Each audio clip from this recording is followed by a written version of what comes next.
evening and welcome to episode 12 of Down on the Corner, the flagship show of KINER'S I'm your host, Mark Rosenman. Tonight, my co-host is KINER'S John Coppinger. We're joined by a man who pitched 16 years in the majors with the Chicago Cubs, Tampa Bay Rays, Toronto Blue Jays, New York Mets, and Baltimore Orioles. He was named to the Major League All-Star game and posted a career-best 3.03 ERA in 1996. On September 18th, 2006, he had one of his best performances of the season as the Mets clinched the National League Eastern Division Championship. He pitched 6 1/3 innings that day, allowing only 3 hits, 3 strikeouts in the 4-0 win over the Florida Marlins. He had a reputation as one of the slowest working pitchers in the majors, earning him the nickname of the human rain delay. But he also had a better reputation as being a reliable starter who could eat plenty of innings, stay off the IL. It is a pleasure to welcome the man who is number 11 on the Mets all-time win list, Steve Trachsel, to Down on the Corner, the flagship show of KINER'S. Welcome, Steve. Hey, Mark. How we doing? John, good to see you. It's always good when we can talk baseball, especially with you as well. For those in the Zoom room, hopefully more people are going to come in a little while. Just a quick reminder, John and I are going to start off the show asking Steve some questions. We ask that during that time you keep yourself muted, and we'll turn it over to you guys at the end.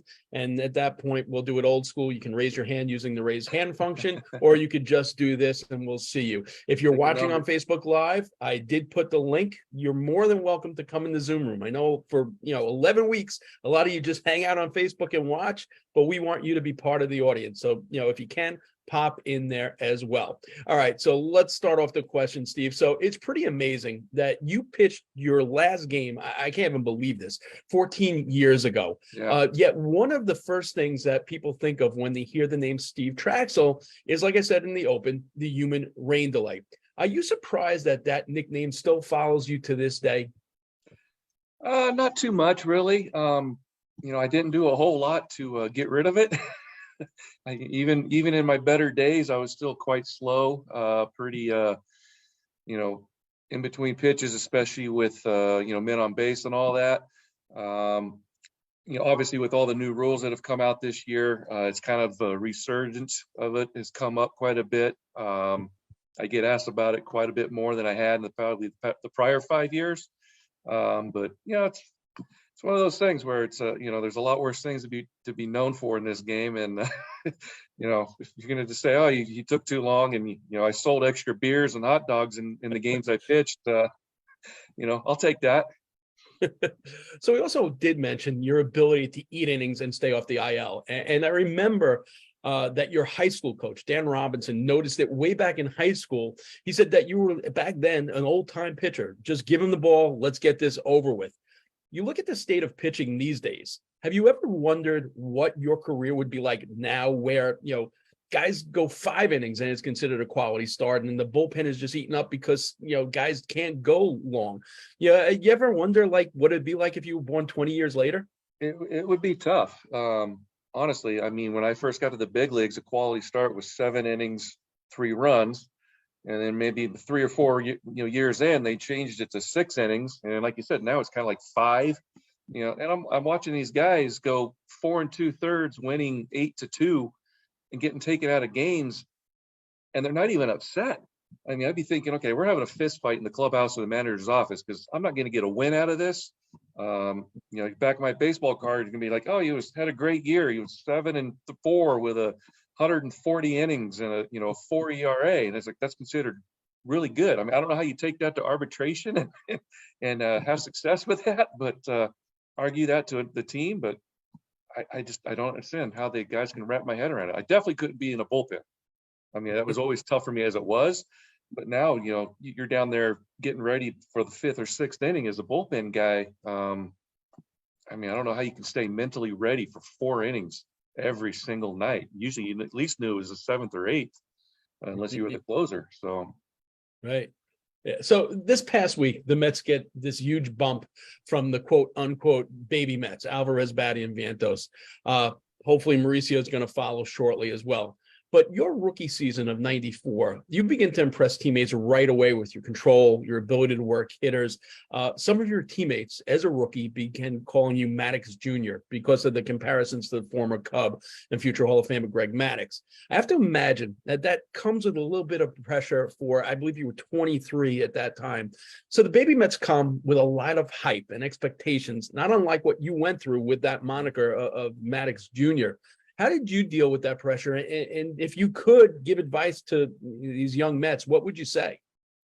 Yeah, it was a little difficult. I think it was even one of the reporters' first or second question I'd ever gotten asked was, "Hey, you're here taking Maddox's place," and he was Cy Young 20-game winner the year before. And at the time when that happened, I was 22. I was just like, looked at him like, okay, there's absolutely zero pressure being put on me by the press here, and that was Chicago. Can't imagine what it would have been like in New York. I mean, the pressure on those guys. I mean, there's the pressure to win because it's New York, so that's going to be tough. Luckily, they're not really being marked to take anybody's place, at least not at this point. And I think there's been a little bit of expectations put on them, so hopefully they'll at least give them some time to make those or meet those expectations. It's going to be really difficult for one of those guys if they get off to a slow start and then start getting piled on. To then have them sent down, so you don't want to ruin them mentally, break their spirits. But hopefully they'll give them a little bit of time. I mean, they're all off to great starts. I think last September definitely helped them out a little bit to get their feet wet. But hopefully they'll pan out. It'd be great to have those young guys around for a long time and have success. Steve, you had a version of a baby Met in 2006 when the starting rotation was racked with injuries, Pedro Martinez, Orlando Hernandez, and you guys had to thrust John Maine into the role of pitching some very important games, game 1 of the NLDS, game 6 of the NLCS, and he delivered. What if anything, did the veteran starters do to help prepare him for the moment? And do you think he really needed to be prepared for the moment with as well as he pitched under the circumstances? Yeah, I think mentally John was really even keel, which is really important in New York and in big games. He almost kind of approached it like the situation wasn't as big as it was. So I think that helped him keep a pretty even keel, calm demeanor on the mound. There wasn't, I don't think, at least from my part, a lot of talking to him prior to saying, hey, this is what you have to do. This is to prepare. Rick Peterson did that quite a bit. He was real good with that. I'm sure Al Leiter stepped up. He was obviously in lots of big games, more than I ever was from a playoff scenario. But John was I think a little bit ahead of mentally than a lot of guys when he first came up, and was able to really handle that very well. So I think that there's even another parallel with you and the current Mets. You joined the Mets as a free agent, and things really didn't get off the way you'd want them. The start was basically, I think you may have won just one of your first 8 starts. Things come to a head in that May game against the Padres. I don't think you get into the 3rd inning at that point. 7 runs. Lots of home runs in that game. Mets lost that game 15-3. I just said lots. I wasn't going to say the number. Mets lose that game, I think 15-3. You get sent down to AAA, and you start working there, and you throw a 7-inning no-hitter during the first game of the doubleheader against Ottawa. And while in Norfolk, you also work with sports psychologist Harvey Dorfman to get the mental aspect of your game under control. David Peterson has had a similar start to his season, and he just had a terrific outing down in Syracuse. First question is, Harry Dorfman still alive, and can you get his number to David Peterson? No. Okay. But the second question is, how much, is it, getting over that mental hurdle, just having, there you go, having a pile of them on my desk. I used to hand them out to kids all the time, and if he needs it, on Amazon. There you go. But how important was that time for you in Norfolk, and what did you learn about yourself in going through that process, going to the majors, then going back to the minors after struggling? Right. Well, I mean, prior to that, I had been wanting to come to New York for a couple of years at that point. So New York was the place I wanted to be. So to struggle like I did out of the box. One, it was the first time I'd ever struggled like that in my career, for that amount of time and to that level of just really getting hit hard. Robbie Alomar, I'd spoken with him. He was always real good at tipping or finding guys that were tipping pitches. So that was one aspect that I was working on dealing with in the minor leagues. Also then, getting hit that hard was a confidence problem. And no matter what anyone tells you, you cannot prepare for New York. It is just another animal. And no matter how ready you think you are, you're not. And I was pretty much overwhelmed, obviously by the press, not doing well, and just, not pitching to the level that I had expected myself to, over all these years. So when we sat down with Steve Phillips, I think it was, and discussed going to the minor leagues. I mean, I was a 10-5 guy, so I could say no to any of that if I wanted to. And I basically told him, say, I'll go down for a set number of days. Was working with Jay Horowitz, who we all know and love. No media. I'm not going to do any interviews. I'm just going to get away, get my head cleared. Obviously working with Harvey, do a number of other guys with the Mets we're also working with, and just kind of simplifying what was going on in my head.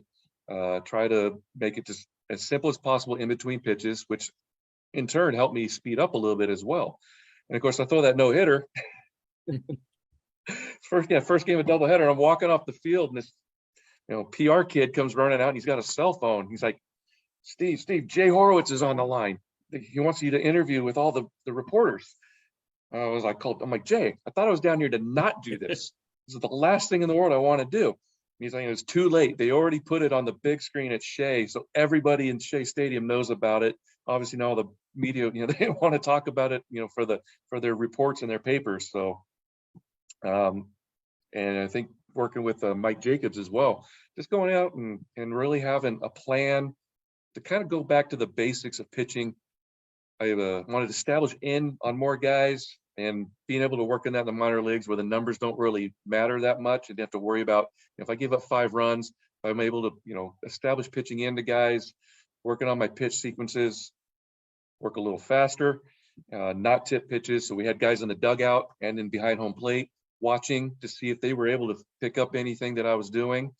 And the results were immediate. I mean, obviously with the no hitter, but then coming back and just boom, right back to where I expected to be when the season started.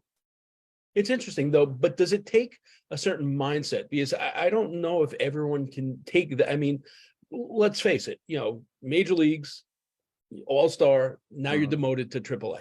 Okay. That has to play mind games on anybody. Does it take a specific, what do you call it, growth mindset to be able to say, okay, here I am, it could go one of two ways, right? Yeah. It was definitely extremely humbling. That was the biggest part of it. Huge confidence kick in the butt. Me and outsiders have conversations all the time. Do you need to have confidence in order to have success, or do you have to have success in order to have confidence? And we would basically disagree on that quite a bit. And I think it's somewhere a little bit in between. I think you have to have a little bit more confidence to breed the success, and the more success you have, the more confidence you get. Al was a little bit more the other direction, but to go down and see the things that I was trying to work on immediately take shape against AAA hitters, and then carry over to my first 3, 4, 5 starts back in the big leagues. Obviously the confidence reboot came back, and the success followed. Absolutely. These things actually clicked right after that. 2003, won a career high 16 games, 3.78 ERA, second straight year leading the Mets in ERA, become the first Mets player in history to pitch 2 one-hitters in a season. That year, while not Verlander and Scherzer, the Mets had, you mentioned one of them, Leiter and Glavine.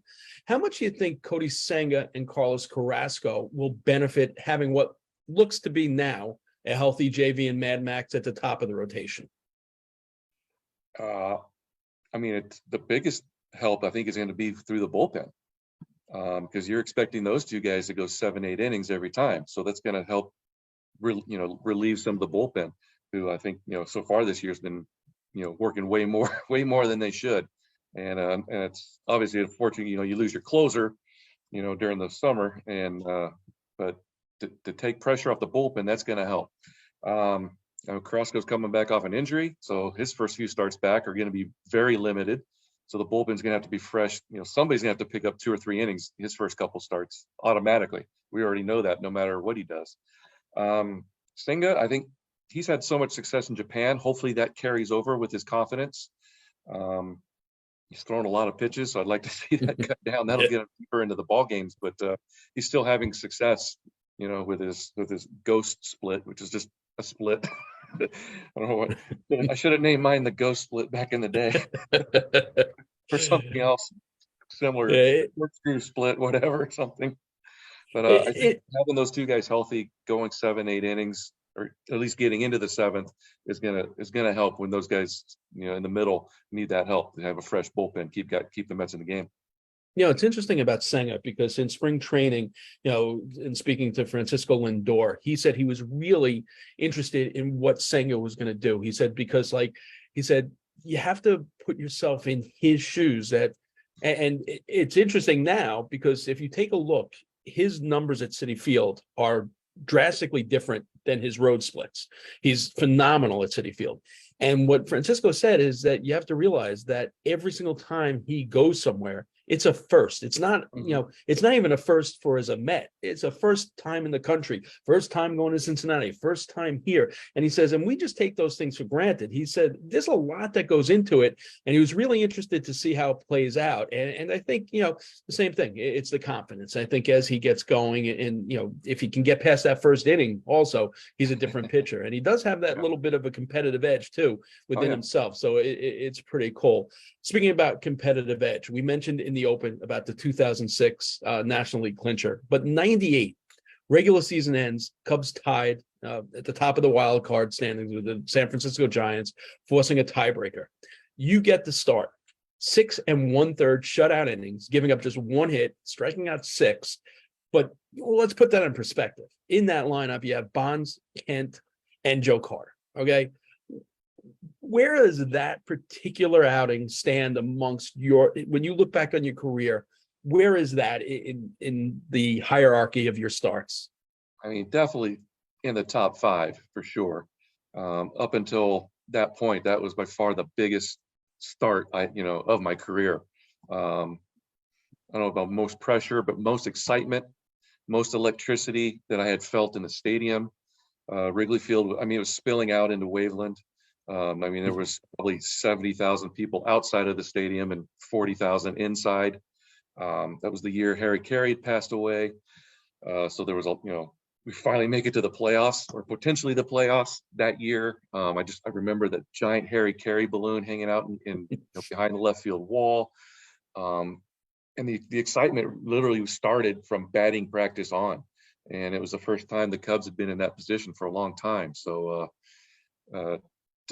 take a no-hitter through 6 was really, really amazing. It was just the electricity of that night carried over for like 3 days afterwards. I was still on cloud 9. Adrenaline was still going 2 days later. And I think I even walked like 5 guys that game too, which was crazy. So nowadays I probably would have pulled after 3 innings walking 3 or 4 guys, but easily top 5 for sure. I mean, to get us into the playoffs. Unfortunately, I didn't get a chance to pitch in the playoffs because of the Braves, constantly running into those Maddox again, Smoltz and Glavine guys that, constantly ran us out of town quickly. But definitely one of the, jewels in my career.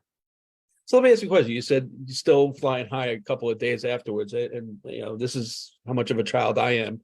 After the 10-9 Met win, I couldn't sleep. I was so amped up. As a pitcher who does something like that, can you sleep that night at all? Not after that game, definitely not. I mean, we were also celebrating, which was, went late into the night as well. But when you have a game like that level of excitement, it's difficult to get down sometimes, and but it goes both ways. When you have a bad game too, those will keep you up as well. So sometimes the most average game where you just go 6, 7 innings, 3 runs, you get a win, win 5-3, and it's just kind of ho-hum type of a game, are the ones where, okay, game's over, you can kind of relax, and those are the easy ones to go to sleep. When it's a game, like I had that one game, gosh, I was with Tampa against Pedro Martinez in Boston, my first game in Boston, and I beat him 1-0. Same thing on cloud nine. That game, too easy 2 nights, still going, and Pedro's on the other side going, yeah, that game was a lot of fun. And I'm thinking, fun? I mean, I was mentally exhausted, but physically couldn't go to sleep. It was still up. So there wasn't a lot of fun going through it because it was such a tough game. But for, guys like Pedro, run of the mill standard operating procedure for guys at that level. So, there's a lot of games like that where you're up all night, either beating yourself up because you did poorly, or up all night because you did so well that you're just so excited and running on adrenaline. On that flip side, where you're beating yourself up, is it ever like, you just visualize one pitch that changes a game and just agonize over that one pitch?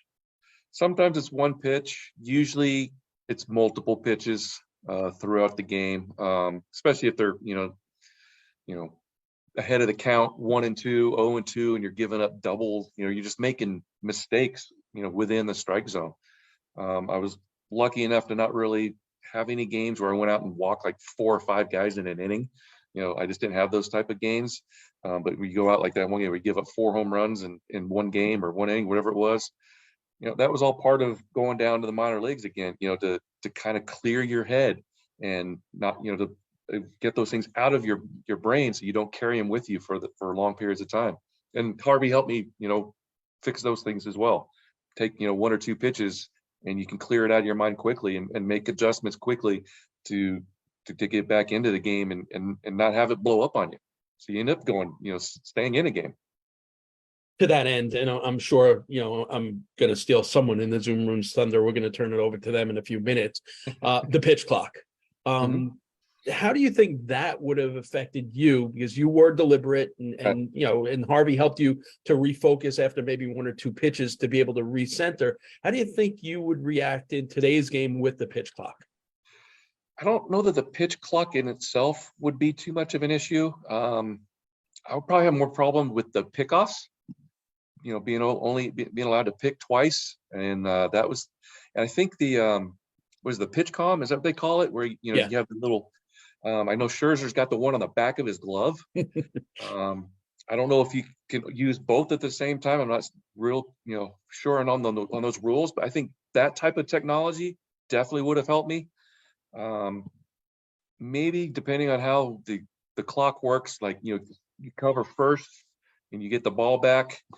Does it start before you get back to the mound? I thought Winkler got the strike called on him and the pitcher wasn't even on the mound or near the mound. So those type of things I think could have hurt. I like what Scherzer does, like trying to find ways to make it work in your advantage. And, of course they keep messing with the pitcher, which they always do, because we're the ones that figure out, we're the smart guys on the field to make things work in our advantage. But I don't think the clock itself would be too much of an issue. Carlos Carrasco had said something interesting after one of his starts regarding the pitch clock. He said, I'm pitching one pitch after the other and I'm huffing and puffing out there. And I think that's why people think it affects the older guys more than the younger guys, is the physical conditioning. If baseball had come to you later in your career and said, all right, we're doing a pitch clock, do what you got to do to adjust to it, would, obviously you're thinking you got to change the way you operate, but would physical conditioning have even been a thought in your mind? Because it seems to have taken a lot of guys by surprise. Oh, no, I think absolutely. Because we were always doing distance running and that type of stuff to be ready for, long innings. Now you got to be doing aerobic, where you can recover quickly as well. We would do a little bit of that, but I think you would have to do more of that, whether it be sprints, like I say, you sprint to cover first base, or luckily now you're not lucky, but pitchers aren't running the bases. So imagine going, first to third or second to home scoring. You come into the dugout, the next guy goes up and swings at the first pitch. It pops up. Now you're still trying to recover from running the bases, and you got to be out there to pitch. So the conditioning is definitely going to be different. Definitely going to affect the older guys for sure. We don't see as many overweight pitchers like we used to either. So maybe that's something that they're consciously talking about. But yeah, I could definitely see where, you could get a pitch clock violation just because you're simply trying to catch your breath. Yeah, Bartolo Colon would be ball 4 before he even got out of the dugout. Before we turn it over to the Zoom room, this is interesting because last week we had Patrick Mahomes, the quarterback's father, on the show, Pat Mahomes, former Met, and we have in the Zoom room your dad. So I'd like to ask your dad a question. So I'm going to ask him to unmute. Hopefully he can do that. Mr. Trachsel? Yeah, does he know how to do that? I don't know. Let's see. I Yes, did he it? does. He definitely does. All right. Awesome. Awesome. So the question I Should be have for good. you is obviously Steve, played high school. I'm sure he played all sorts of travel ball and, him growing up. What was the most nerve-wracking game for you watching Steve pitch, and why was it so nerve-wracking for you? I can't recall it right now, but they, a lot of the close games were always nerve-wracking, but I can't recall one more so than the other. And what was your proudest moment watching him pitch? Oh, that first that he made it to the big leagues, and then the job that he did, and overall had a successful career and was a good pitcher and player. Awesome. Thanks so much, Mr. Trachsel. I appreciate that. That's awesome. All right. So this is a chance where we turn it over to the Zoom room, who probably ask a lot better questions than John and I each and every week. Just remember, guys, always, and we're Met fans, so I really don't even have to say that, but I do anyway, keep it respectful. Steve Lyon has his hand up. So Stevie, go ahead. Hey, Trax, how are you? That's safe to see again. Yeah, good to see you. So we talked about how you were an innings eater and how now you were saying, 5 innings, which we haven't seen much more than that from most of the Mets pitchers this year. Do you attribute anything to that? Is it because a lot more guys are throwing over 90 and so they're going to blow their arm out if they go 7, 8, 9 innings? I think it's a lot of it's just the not the pitch clock, the pitch count. You get near 80 and you can see the coaches in there. They're looking at analytics, I guess, or something. They don't allow starting pitchers to go through the lineup a third time. I guess I just came up where it's like the starting pitcher's out there to get 27 outs. I don't care if it takes you 4 times to go through the lineup. You're going to get 27 outs. These guys are getting pulled at 85, 90 pitches. I don't understand it because you can go back how many years in history of guys throwing 140 pitches and come back on 3 days rest and pitching great. I remember a couple of games when I was in college. I threw 160 pitches my first game in college at Long Beach State, and in the playoffs I threw another game 166 pitches, and it wasn't even a thought to pitch that much. So I don't know if it's somewhere along the line there's an analytic or some stats somewhere where it just shows that guys are more effective not throwing over 100 pitches in their next start. Obviously, we know third time through a lineup, batting average for the opposing team usually go up. That makes sense, but they don't go up dramatically for most guys, at least that I saw. So, and like you said, every single guy coming out of the bullpen, 95 to 97 with a slider. They're all the same guy a lot of the times. And they don't locate. They're just, here it is right down the middle. If you can hit it, I'll tip my hat to you because I'm not going to locate it. And sometimes it can be difficult to watch. And if I'm hitting and I get ready for one guy throwing 95, you bring in another guy throwing 95, there's not much of an adjustment that I have to make. So yeah, sometimes I just don't understand. Somewhere, obviously, there's got to be hopefully something that shows that injuries are down, but we're not seeing that this year. No. So is that the pitch clock? Is it guys not throwing enough, starting to catch up to them? Are they throwing too much effort? You don't see guys adding, subtracting on their fastball. It's all max effort every single pitch. So yeah, who knows what's there's a lot of factors that could be going into. Hopefully somebody, in MLB Listen, is listen. taking. I know you cannot go against this. I mean, you can't support this, but part of it also probably has to do with Players Association and how strong their union got and how big these contracts got. Right. Where back in the day, a guy like Bob Gibson needed another job, right? Right. So Bob Gibson he'd pitch hurt because if someone else came in and did a good job, Bob is in jeopardy of losing his job. Yeah. When you give a multi-million-dollar contract, as long as you're healthy, you're not going to lose a job. So there are guys, and listen, no one knows anyone's threshold of pain, but Correct. Jacob deGrom is to the point where any minor tweak in his body in a 4 2/3 inning game, if he feels something just a slight bit off, he shuts it down. That never happened. So I think it's a combination of a bunch of things, and plus the fact the new rules where a relief pitcher has to pitch to 3 batters.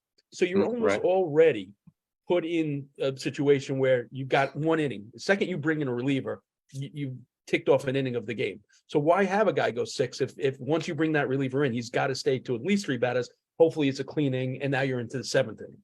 So I think there's a lot of these different factors that go into it. But you're right. But you don't see the guy go out for a 2nd inning. No, the relievers never. Yesterday's game or 2 nights ago, it was Rayleigh. I think he threw 7 pitches, got through the inning. Yeah, you're going out. And then they brought and he pitched in both ends of a doubleheader, which is rare, also. Right. Correct. Right. Yeah. So definitely. Yeah. So we Larry, can talk about insurance on contracts. There's all kinds of things that are different nowadays. Yeah. So, Actually, Mark, before you call him Larry, I wanted to ask Mr. Trachsel, since I've had the good fortune of seeing Steve in the locker room, but what are things you can tell us about him? Easy. I didn't know where you were going with that, Steve. As a kid, and also sort of how your influence was when he was a kid. Was he sort of self-driven, or were there things that you did that helped move him along? Well, we played a lot of baseball, and he practiced pitching, and was just doing things with him because when I was playing baseball, it was just fun. You have to like what you're doing. And if I saw something that needed to be changed or worked on, we would repeat it, but it was just participating with him and doing the things and that would help him, I thought, and we did that off and on. I remember being in the backyard and throwing bullpens back there. We throw 100 pitches. Yeah. Even, it wasn't even a thought. That's what we did, right? We're going to go out here until you throw 100 pitches and then we're done. Then we're going to go inside and have lunch. Or pull weeds. So wait a minute. I hear another voice, and I think it's to the left of Mr. Trachsel. That's my mom. Yeah, I'm sure it is. We have to listen. Mother's Day just passed, so we have to ask her a question as well. So, Mrs. Trachsel, when the two of them were out in the backyard throwing 100 pitches, I have to imagine that's a great sense of joy watching a father and son, doing something they love together. How important was baseball to the family dynamic? We were involved 100%. I was team mom, took care of the snack shack or any other thing that had to be done through Little League. And it was that way for 7 years until he went on to college ball. And we enjoyed it. And the rest of the kids were that way too. That is great. All right, Larry, you waited long enough. Go ahead, Larry. I forgot my question, but no, Steve was my coach at fantasy camp. And Steve, you are the original Uncle Steve, right? But here's the thing. We're all close to Bill Pulsifer. I saw him at the day at City Field when he was talking about Mental Health Day, and we know his story. And when I watch SNY, I'm not sure if you get SNY, but if you do, after the game is over, they grill the player who stunk that day, and they got to stand and take it. And if I was in your position, I wouldn't do that. I wouldn't be like Steve Carlton.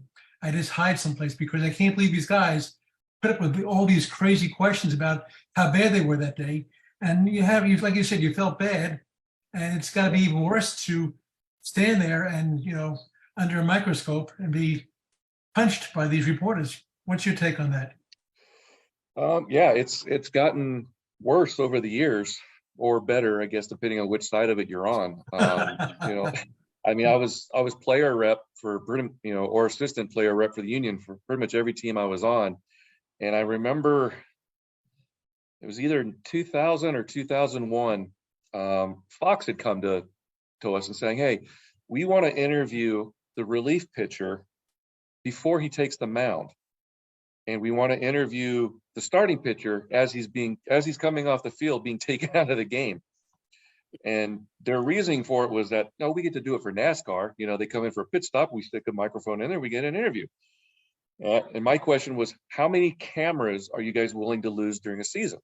And they didn't know what I was talking about. I said, pretty simple. If I'm coming off the field after giving up 5 runs in one inning, and somebody sticks a camera in my face, the camera's done. It's toast. Or if you interview, if I come off the field, I leave the bases loaded, and you're interviewing my reliever who's coming in to save my bacon, and you mess with his head, now we're both going to break your cameras. And they pretty looked at it as like, really, you guys think that would happen? I said, I mean, just go look at a water cooler in any dugout. The old ones that actually used to work, they're beat to hell with baseball bats because guys go in there just for striking out. They go in there and they'll smash stuff up. So imagine what we would do to a camera, or God forbid, a cameraman. We'd be lawsuits galore. There's a reason they give players 10, 15 minutes to cool down after a game before the media comes in. Absolutely. Before they open up the locker room. Yeah. And I don't know if you saw it this year with what Chris Bassett did. He didn't get the location on a pitch that they wanted. He went in the dugout and looked at the pitch on the iPad, and then that iPad was shattered into hundreds of pieces. Yeah, absolutely. I mean, it's an emotional game.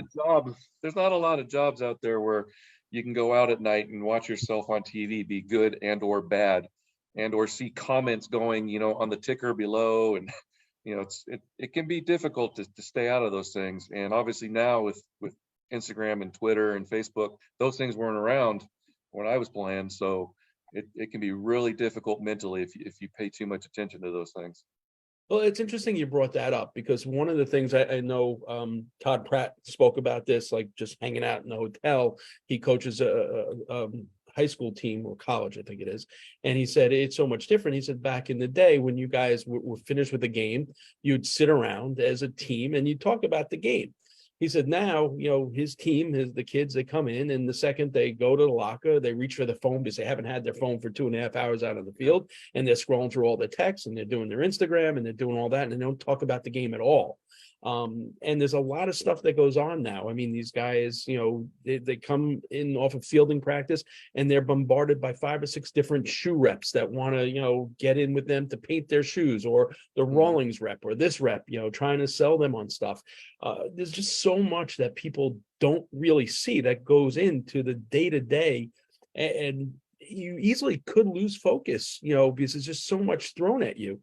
The one guy I think that totally shuts it out when he's a day or two away from pitching is Max Scherzer. He'll just he's got blinders on. He's going out for his bullpen session. The days where he doesn't have to do his work, he's a different guy. Absolutely.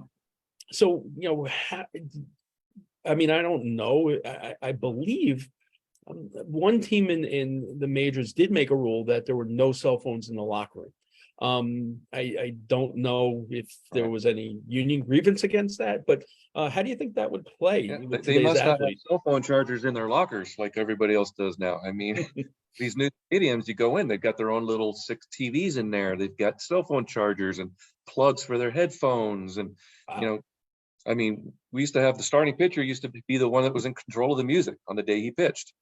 Now everyone's got headphones, so everyone's got their own music.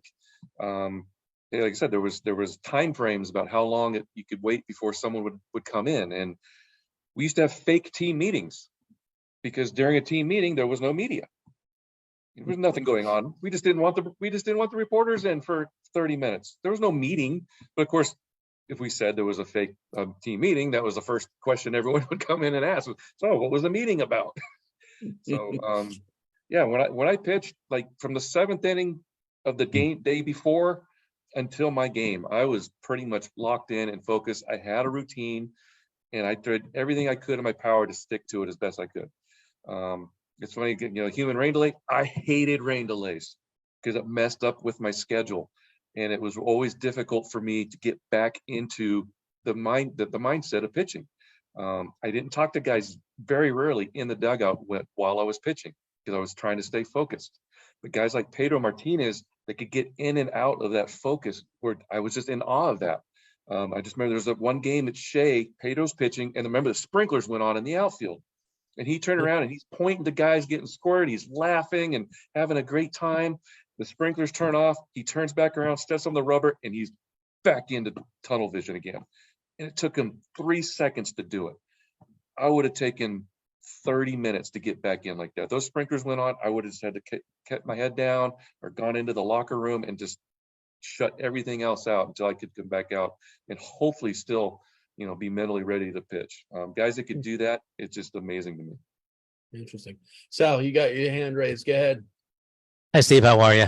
Doing good. Good. I think I'd like to know, we talked about pitch counts. Yes. And You like your hat, Sal. well, I wore this because of Steve. I'll have a different hat, whoever the guest is. Right on. The pitch count. Tom Seaver once said his count was about 135 to 138 pitches. What do you think yours was? I'd probably say about the 110 mark. I think the most I ever actually threw in a game might have been low 120s, but I was pretty much, I think, 107 to 112. Yeah, if it was 80, it's because I had a poor game. I was coming out or getting pinch hit for because we were losing. So, but yeah, 110 pitches is pretty much standard. Yeah, especially like when places like Coors Field came around. I had always had success there, and Al Leiter had not had success there. And we kind of picked my brains like, what do you do? I'm like, Al, you're throwing 100 pitches here, no matter what. You might throw them all in 2 innings, or you're going to throw them all in 7 innings, because this place kills bullpens, and you have to go. You're going to throw your 100 pitches, hopefully to squeeze some innings in and save the bullpen. And you can't worry about giving up hits and or giving up home runs in that ballpark. What you can't do is walk guys. So just challenge guys, throw that electric invisible cutter that he threw, and you're going to throw your 100 pitches. And if you do that, by the time you get to your 100, you're going to at least be through 5. You might have given up 5 runs, but that doesn't really matter there. That's 5 runs in Coors Field is nothing. One more thing, third time through the lineup. Today they don't do that. And like you said, the stats really aren't tremendously different. Cerebral pitches found a way to make changes by the third time. How did you prepare third time through a lineup? Basically, you kind of, the preparation starts the first time through. If you were on that day, you would hope to get through the lineup the first time, fastball, curveball, or fastball split.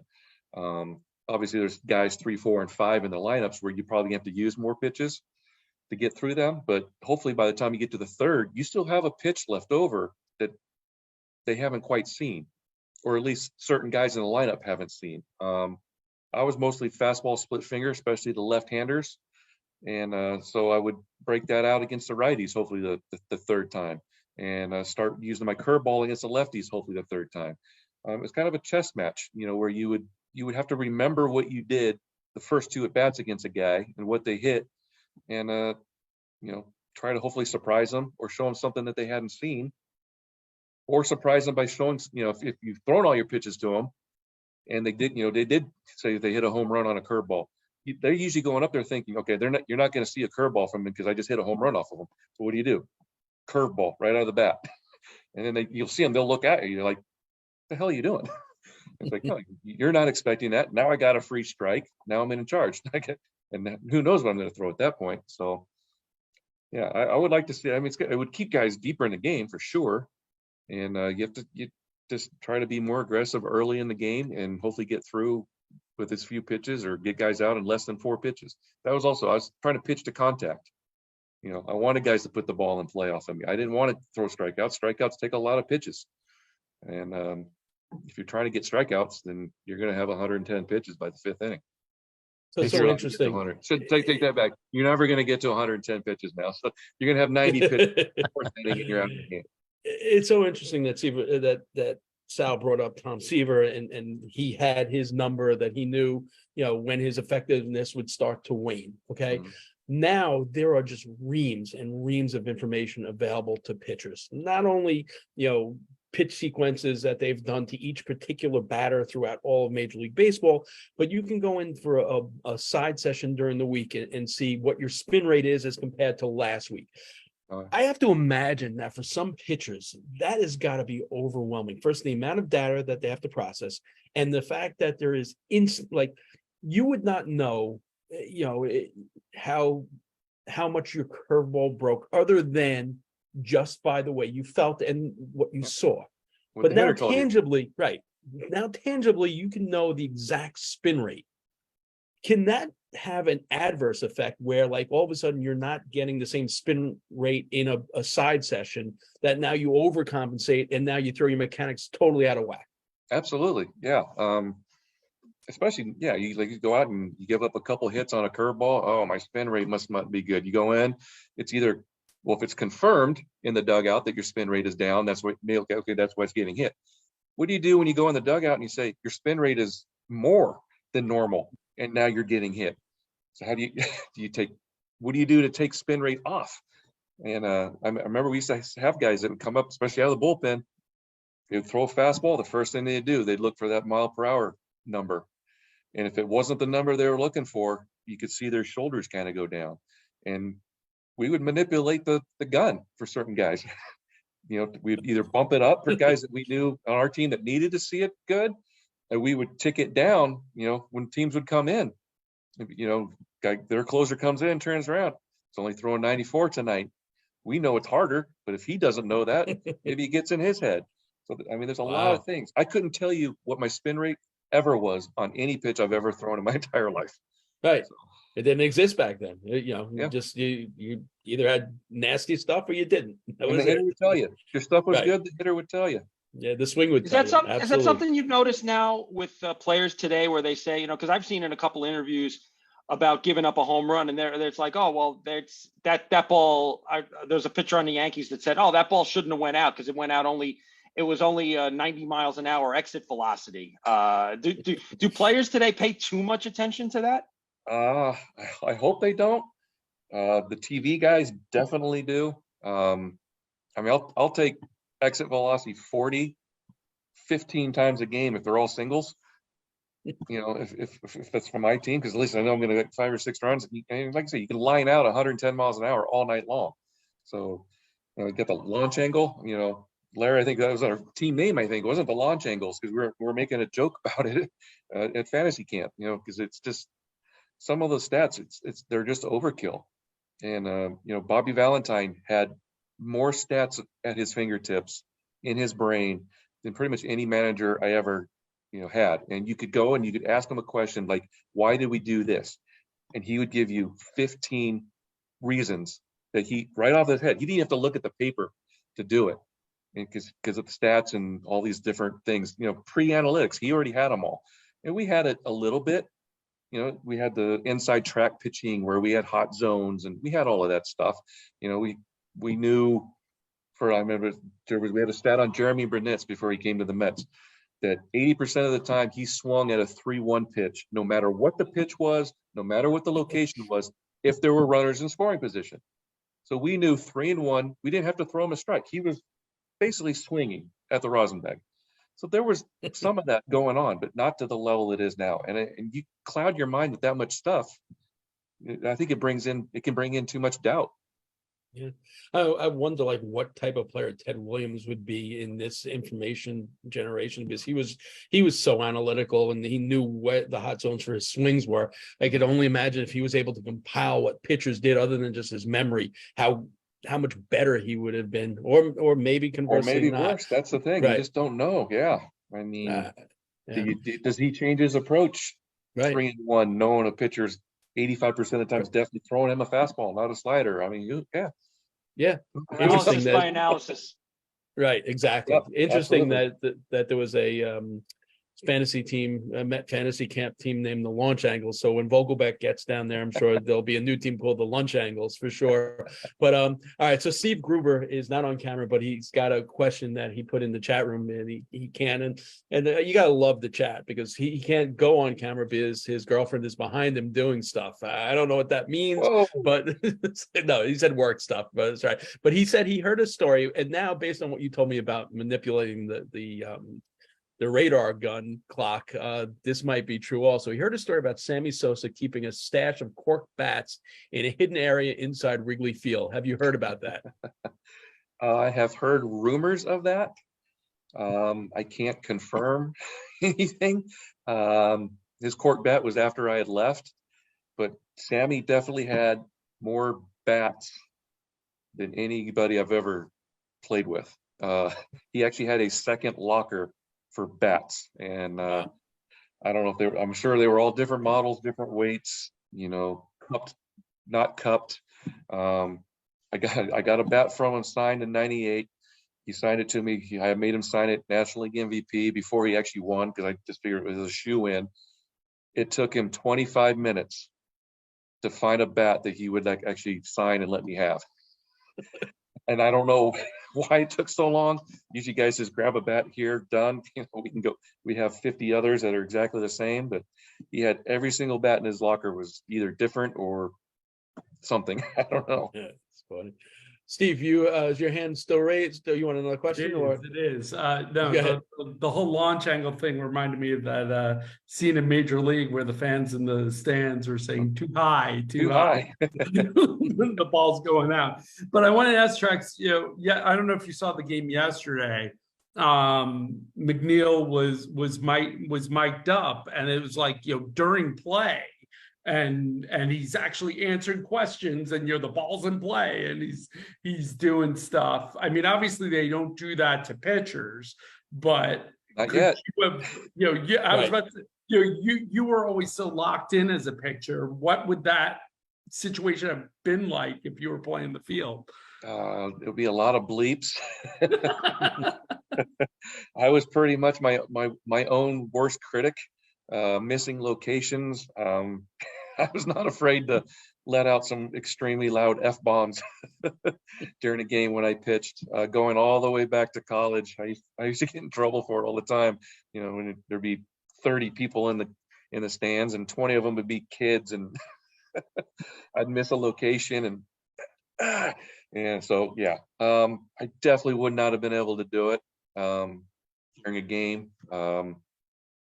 Obviously, I think most of the time they're outfielders, so that so far, at least that I've noticed, so that probably, helps them. I wouldn't want my shortstop doing it. Definitely wouldn't want my catcher doing it. If I had to pick an infielder to do it, I'd probably just say make the first baseman do it, because there's less going on, and they're usually talking to everybody. It gets to first base anyway when they get there. But yeah, mentally, I would not be able to have done anything like that. Yeah, they've had Pete last year, and they've had Lindor last year, and Canna last year. So far they basically had everyone. Steve Gruber has another question. He wants to know your best Turk Wendell story. Oh, jeez. Could do a whole nother hour. Yeah. So Turk and I played in the minor leagues together with the Cubs. You both came up after he got traded from Atlanta. So we were all kind of getting used to his quirks back in the day. And one of the best was he had a bad inning. He was coming off the field. This is back in the minor leagues where the fans are literally right there on top of the field. And in this case, literally right on top of the dugout. There was no top dugout for anybody to walk on. So they could literally lean over and look into into the dugout, kind of like old Qualcomm back in the day. And he spit out the biggest wad of black licorice, and he soccer kicked it. He was trying to kick it into the dugout, and his launch angle was a little high. And he hit this poor guy who was there in the front row in a brand new white dress shirt, square in the middle of the chest. And the look on Turk's face when it hit him was, I mean, I'll still never forget it. It was just priceless. He just went ghost white. His eyes got real big. And I don't know if he thought the guy was going to jump down and kill him, or he obviously could see it. It was halfway there. And I think Turk knew it was going to hit this guy square. And I see Larry's bat. It's the last broken bat I've ever gotten. I didn't break it back then. But yeah, that was probably one of the better ones with Turk. Nice. Did he have to pay for a new shirt for the guy? I don't know what happened. Hopefully, probably weren't making any money back then. So no, he probably didn't. Maybe at least the dry cleaning bill or the front office of the minor league team for the Cubs, maybe. Hopefully, probably had money up for that one. But Turk had his own T-shirts back then too. So maybe he just sent the guy a couple of his Turk's Corks T-shirts to make up for it, because those were white also. Yeah, Turk told the story on the episode of Meet the Mets we did with him, that it was with the Cubs. He said that he had done his job. He figured he was done for the day. He went in, took a shower. He goes and takes a shower. Took a shower? He went to take the shower while the game was still going on. But he said that, I think he said it was against the Expos, and the guys came back. And so he thought he was done for the day, and they needed him to pitch another inning. When he went in to take the shower, he put his pants in, he put his jersey in the bin, and it was gone. You know, it was already off to the laundry. He grabbed your pitching coach's, pants, no underwear, just ran out there. His jersey, he said, was still hanging over his thing. He's pitching, and every single time he pitched, he said he's just covering himself up, right? He says, Phil Reagan comes out to the mound, and he goes, "You're not wearing a cup, are you?" And he goes, "Nope." And he goes, Phil just turned around, went back to the locker room. And then when I forgot the bullpen coach was something with a Q, he said, "Those are my pants, aren't they?" He goes, "Yep, and you're never getting them back." He goes, "I never want them back." Turk's always got some great stuff. Turk was going to keep them, that's for sure. Sure. All right. Anyone else have some questions for Steve? All right, go ahead, Larry. Hold on, Larry, you got on mute. Steve, who invited you to fantasy camp? How'd you get in there? You know what? I don't know the entire story. First time I ever heard about it was from Doug Dickey. So I've learned now that you guys fill out paperwork, having guys that you would like to think, would be good to get there. But yeah, I don't know who filled out paperwork or requested maybe asking me. I'm glad that they did, because it's something I look forward to every single year. But was it you? No. Oh. No, actually, I did it for Steve. I did it for Colsifer. I got people to sign. We all wanted in so badly, but we got him in, But was your first reaction, what do I want to do that for? What's your first reaction? Where is it? Yeah. Obviously, I live in San Diego, so getting all the way to Florida is not always difficult with the family. But now that we know the dates, we can plan for it. Yeah, and what do I have to do? The biggest question probably was, did I have to pitch every day, or how much did we have to play? Because I hadn't done it, and I didn't know if I would be able to do it. And yeah, so I went out that first time and threw those, was it the 3 innings again in the pro game, and it was the first time I had pitched. Geez, got to be 7 years at least. That's the only broken bat in my whole life, by the way. Yeah. Yeah, my favorite. I still have that picture on my phone. I still my favorite Steve Trachsel fantasy camp moment is I'm playing first base. I think we're winning by a lot, and Ritzer lays down a bunt, and Steve's coaching first base. I just turned to him. I go, "Damn, if he gets up again, someone's got to drill him." And Steve goes, "Damn straight." And that was his guy on his team. He just went damn straight. I couldn't hit it. Someone was just raising. Jim, you were raising your hand. Go ahead. Hey, Steve, I just wanted to ask you a question about 2006 season, and what do you think was the biggest injury that the team suffered that year? Was it the Juan Sanchez taxi incident in Florida, Forgot about that. or was it losing Pedro for the playoff run? Obviously losing Pedro for the playoffs is losing him anytime was pretty bad. Yeah, Dwanner was definitely a big loss. I mean, he had a fantastic year for us the year before, so I think there was a lot of people looking for him to really step it up and get us to the playoff. I mean, anytime you lose anybody during the playoffs, at that time of the year, because you work so hard to get there, you work so hard to keep yourself in shape and hopefully be healthy to get to that point. When something happens, it's always pretty devastating. But to have Pedro in the playoffs, I mean, you never know what kind of magic he's going to come up with at any time, and could be easily a complete game shutout at any time with him. So I think that would probably be the biggest. The Dwanner thing that got me was it set your whole bullpen up differently. Yeah, Dwanner was your setup guy for Wags, and then you lose. You have to go get a guy like Mota, Roberto Hernandez, and you have to give up Xavier Nady. So you change out a right fielder in order to get a bullpen guy. Kind of those two things bothered the crap out of me in 2007. I gotta be honest. Yeah, and Roberto, he knows he was towards the end of his career, and I played with Roberto. He was my closer in Tampa in 2000. And he was in the White Sox when I was with the Cubs. So we all know how great a career he had. So to have him try to step up and fill, what Dwanner was doing was pretty difficult. And Nady was, he was one of the guys in the clubhouse everybody loved. He helped keep us loose. And obviously, when he wasn't playing right field, he was dangerous coming off the bench as a right-handed, pinch hitter.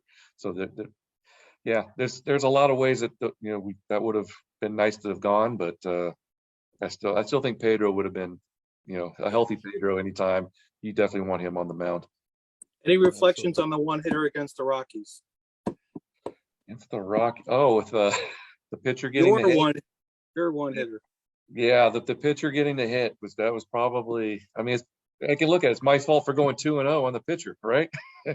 So I know a lot of people want to give Timo a hard time for not running that ball down, but yeah, I mean, it's called 2-0 on the pitcher.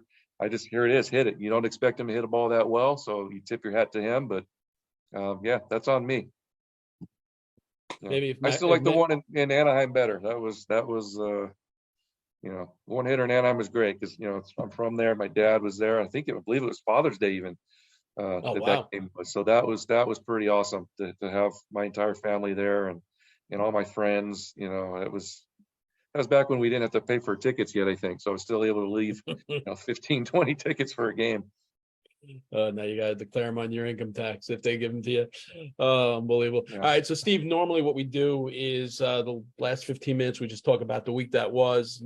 By all means, I mean, you've been more than generous with your time. Sure. Feel free if you want to leave. We get it. No problem. And we appreciate your time.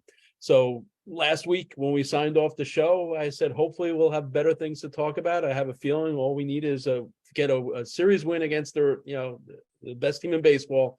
And that's what we did. And, unbelievable week, 5 of 6, great comebacks, kind of boilerplate of what they were last year.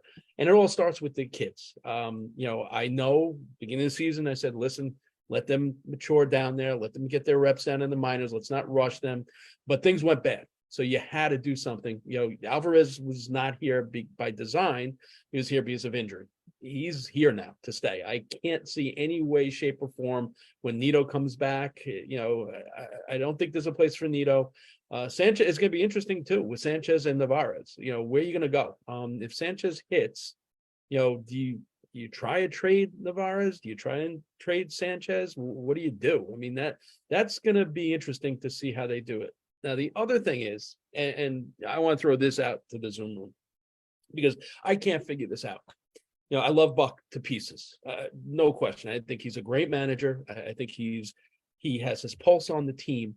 But the knock against Buck is that he doesn't like to play kids. Okay. And that could be the case. I'm not 100% sure, but let's say that is in fact the rap on Buck, and he's loyal to a fault to guys like Tommy Pham and Vogelback.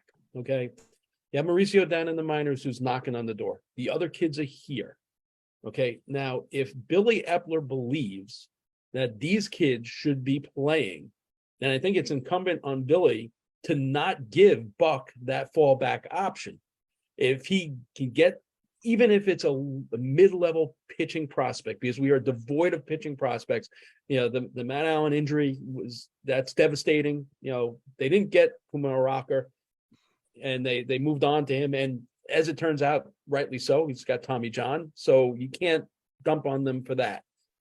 I just want to throw it out to the Zoom room. Do you think it's Buck, or do you think it's Buck and Billy? Because listen, Pham and Vogelback are two acquisitions that Billy made. So maybe he already cut bait with Ruff, which was his other acquisition he made. So maybe he doesn't want to cut bait because it wouldn't look good. John, go ahead. Yeah, I just want to throw in my crackpot theory on this. I think Buck does have a tendency to rely to want to keep the veterans fresh, because it would be really easy to just say, all right, it's the kids show, they're going to play every day. And I think Buck has done a good job actually bringing them along slowly, even when they got up here, when Alvarez got up here, to the point where they feel comfortable and not overwhelmed playing more. And I think you see it in Alvarez. I think him slowly bringing Alvarez along has really helped him. Beatty as well. He got knocked for not playing Vientos after he had the home run that day. I know you did as well. But I think that bringing these guys along slowly is going to help them in the long run. Because the one thing is, listen, it's not all about this year with those kids. It's about the next 5 or 10 years.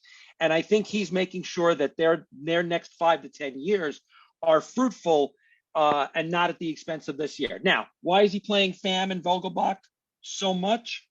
I think it's different in both cases. I really do think he thinks that Pham is going to contribute. He has one of the hardest hit rates. I know we talked about metrics being overblown, but he is hitting the ball hard, and some of those balls are bound to fall.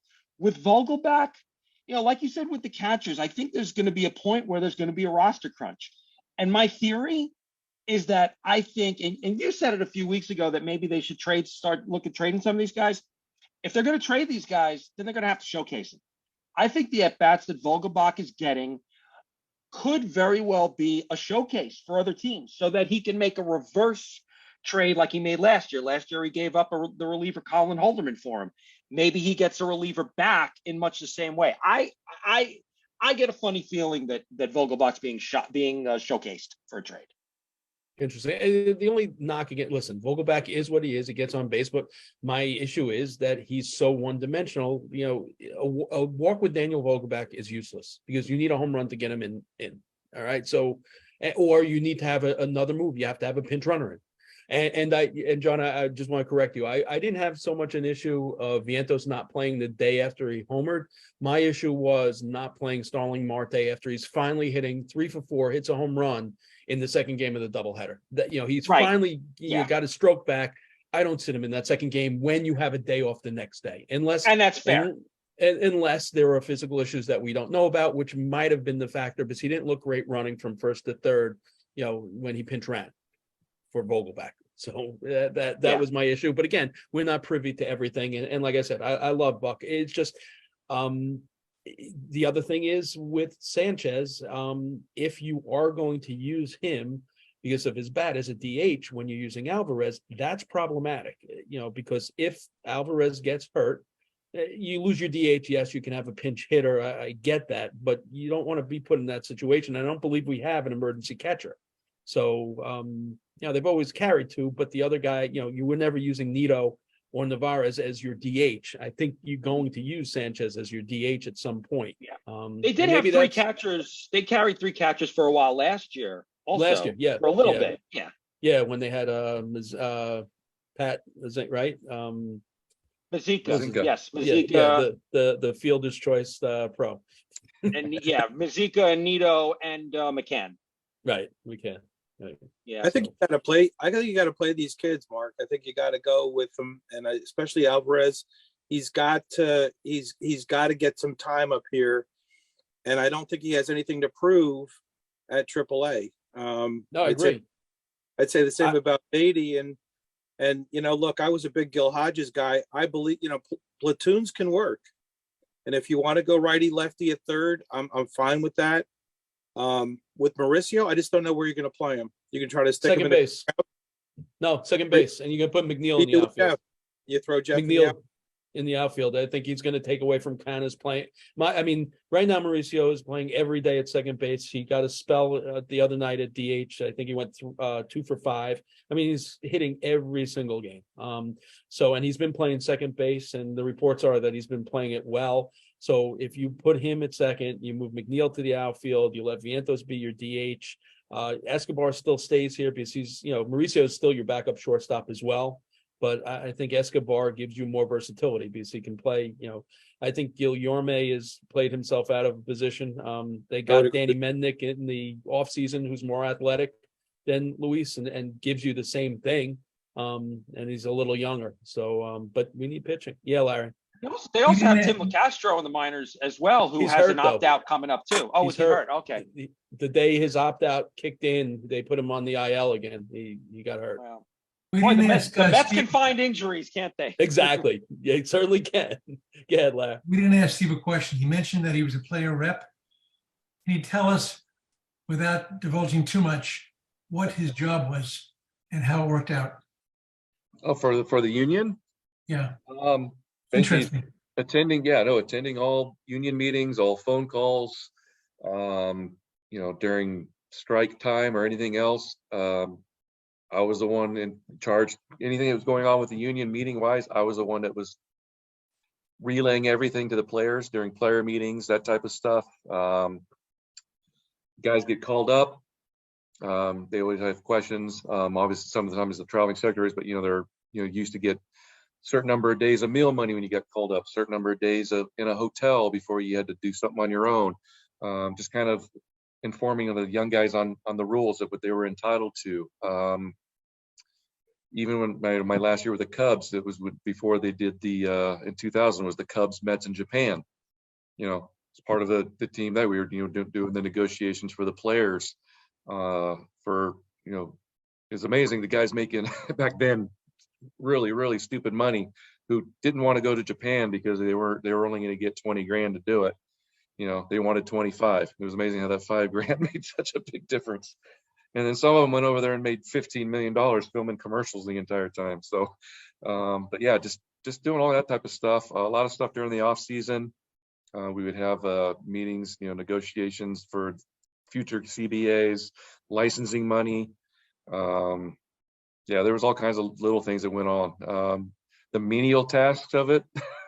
Some of the funniest ones, I was in charge of beanie babies for the players on giveaway days or bobbleheads. Yeah, there was only a certain number of bobbleheads that would get sent downstairs to the team, and had to make sure that certain players would want 5 because they had 5 kids, but there was only enough for everybody to get 2. Stupid stuff like that. Airfare, making sure that the planes that we were using were up to standard. Had some issues with the Cubs, unfortunately, where we had plane issues for a number of months, and we're constantly getting into town really, really late for games. Hotels, making sure that the hotels that we were staying in were up to the collective bargaining agreement. All kinds of stuff like that. So that's pretty complicated. Steve, do you still have any of those original those Beanie Babies lying around? Because I've learned that there's check his eBay account in those things. Yeah, dude, I have they're the Cubs ones. I have the Harry Carey cow. I have the Mark Goose, I think it is. The one that might be worth the most now, I have the Chicago Cubs Barbie. Kind of came with the Cubs uniform. It's probably the cards, the authentication cards that are probably worth the most. But wow. Yeah. Wow. It's wild. Still a few of those laying around in the garage. That's outstanding. Yeah. Give me on Pawn Stars one of these days. I'm going to walk into the Pawn Stars show.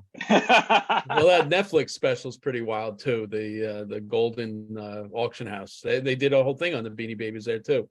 Oh, really? Oh, I yeah, missed yeah, that. I'll check that one yeah. out. It's on Netflix. It's called, what's it called? It's called oh, the Memorabilia King, I think it's called. Okay. Yeah. I'll have to get So, on there with McGuire and Sosa bats from '98. no, what? See what they No, think you know about what we're gonna those. have to do? No, once a month we have the guy Scott Stamell, who's actually in that show. He was the guy that tried to broker the auction of the Jackie Robinson jersey.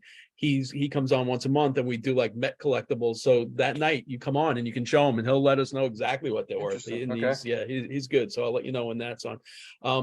So the last thing for me is, again, the construction of this lineup, Mauricio, the young kids. I think we are trending more to the younger players, the more athletic players, more versatile players. I think Mauricio is the only one that really fits that mold, although they did put Batty in the outfield the other night when they put Vientos at third, late in the inning, late in the game, which I felt was interesting. So you might see a little of that, but there is a different vibe around this team with those kids and the veterans, for Lindor. And by the way, F you, Jason Kipnis again. That was brutal. I just and uncalled for. Uncalled for.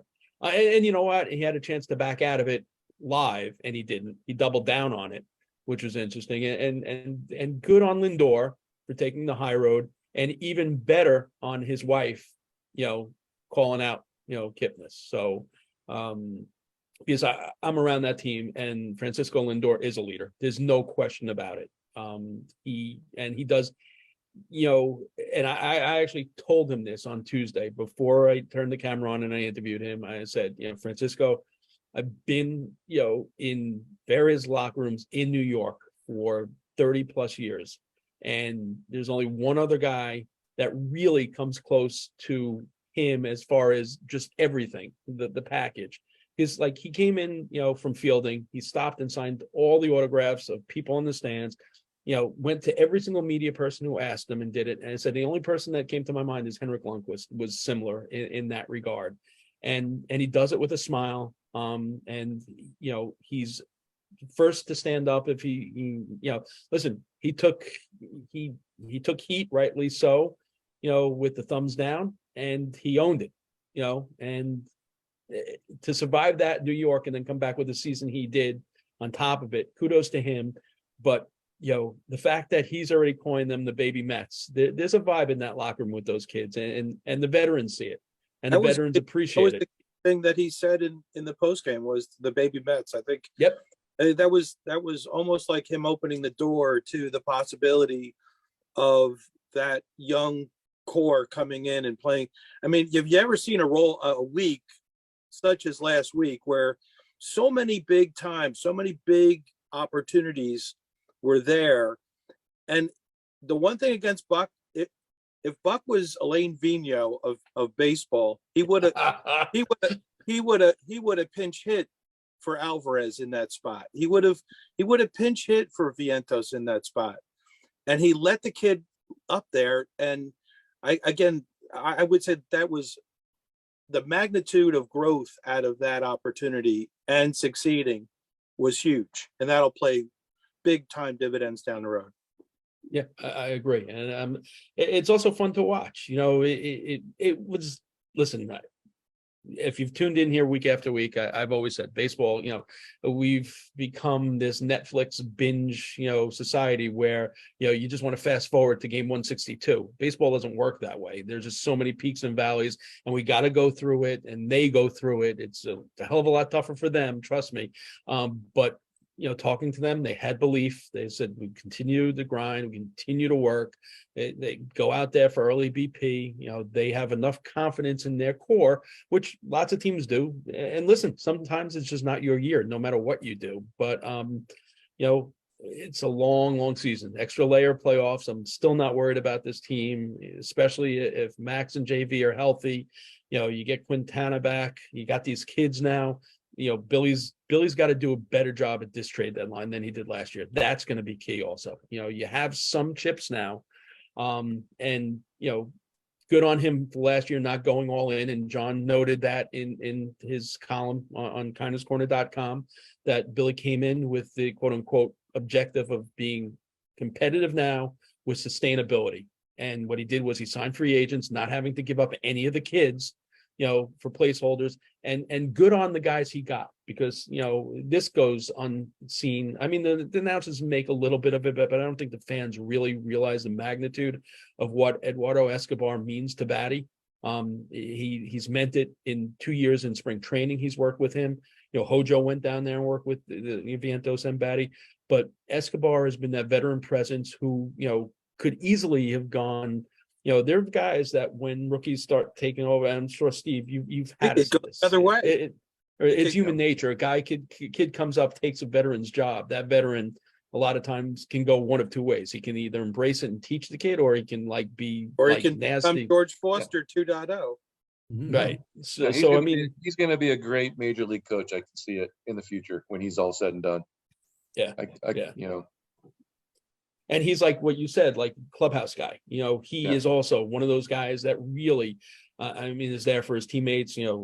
Taking him out for those dinners at his favorite restaurant all the time. But he's just an upbeat guy, and good on him for now. I think he's hitting since those kids came up in his pinch hitting roles. I think he's close to 320 in those last 15 games, right, John? Something like that. He's got those home something runs. like that. He's got a couple of home runs in the pinch hitting role, and I will say also there's a Fogo de Chao 5 blocks away from me, so I hope to see Eduardo Escobar there one night. And he did get his first stolen bases of Met as well. All right, before we go, anyone else that have was some? Dave Roberts. Yeah, exactly. That was Dave Roberts stolen base. That was huge. Yeah, I'm curious for the room. Alvarez obviously has had more success than I thought, when he started out in the season, and why is he still stuck in the 9 hole? I think he's not. I think that's Buck's way of not putting pressure on them. I think you saw Batty was in the 8 hole. Now he's up to 5. I think you're going to see him start moving up. And I guess also Buck still needs his veteran. Who are you going to put down there? You're going to put Canna in the 9 hole. Or Vogelback. That's where it's right. headed. Because it was, you had Guillerme at 8 when he was here.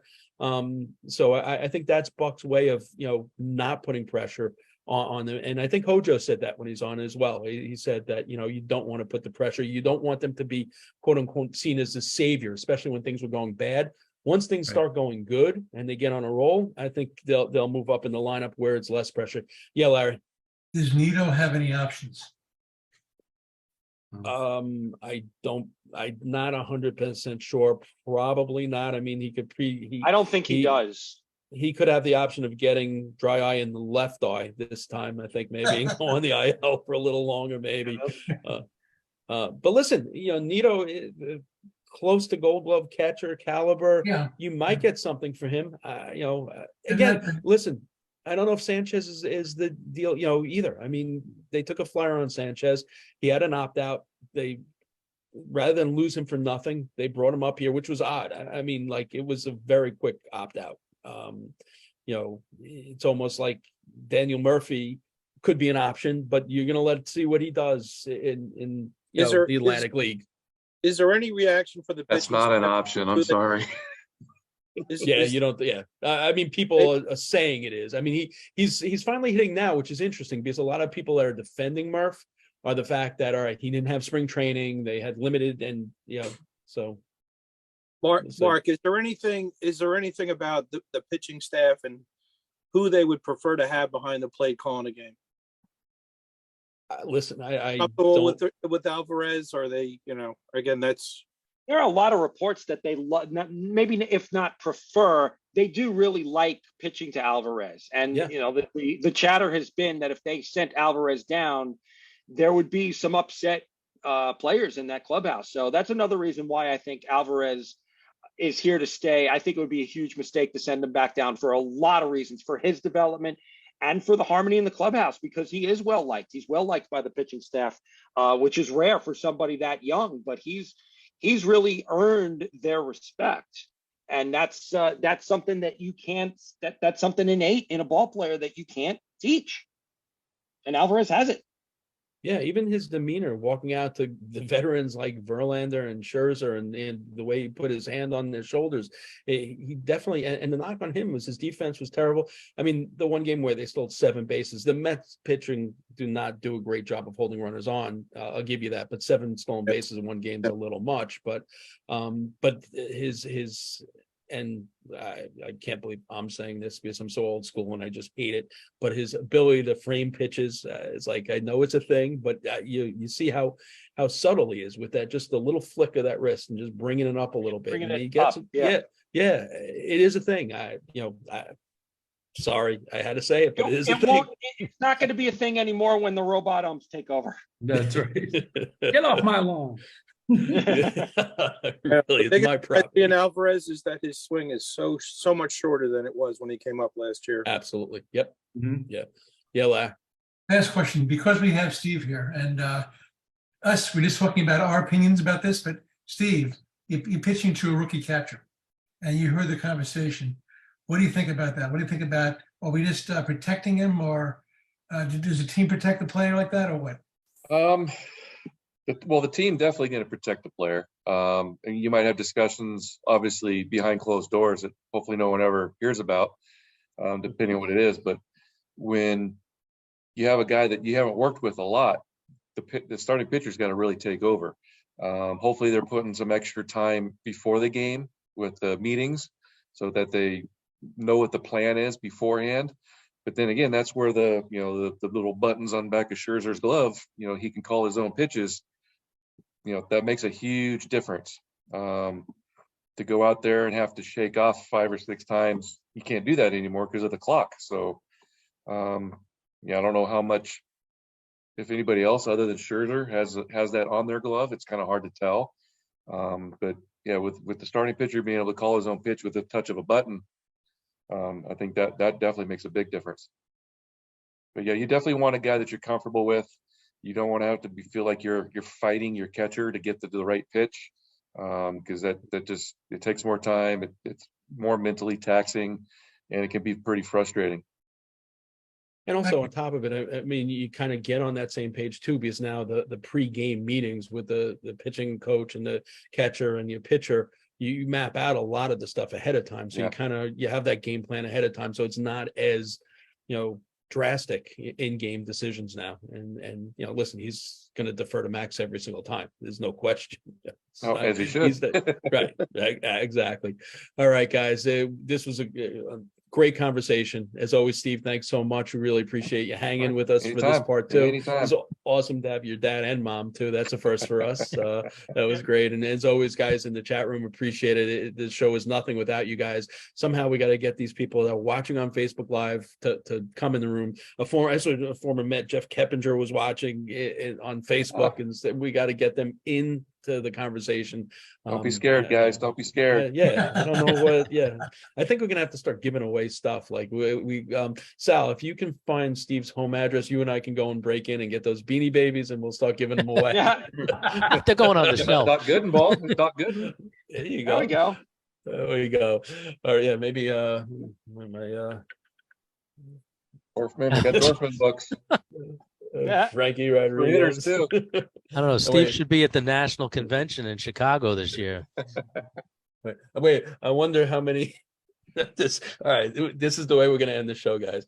I wonder who the Mets player rep was 2 years ago, and how many Met players, put in for the Met player rep to make sure they got this. Oh wow! It's the Mensch on the bench bobblehead, also known as the Howard Ritzer bobblehead. And on that note, guys,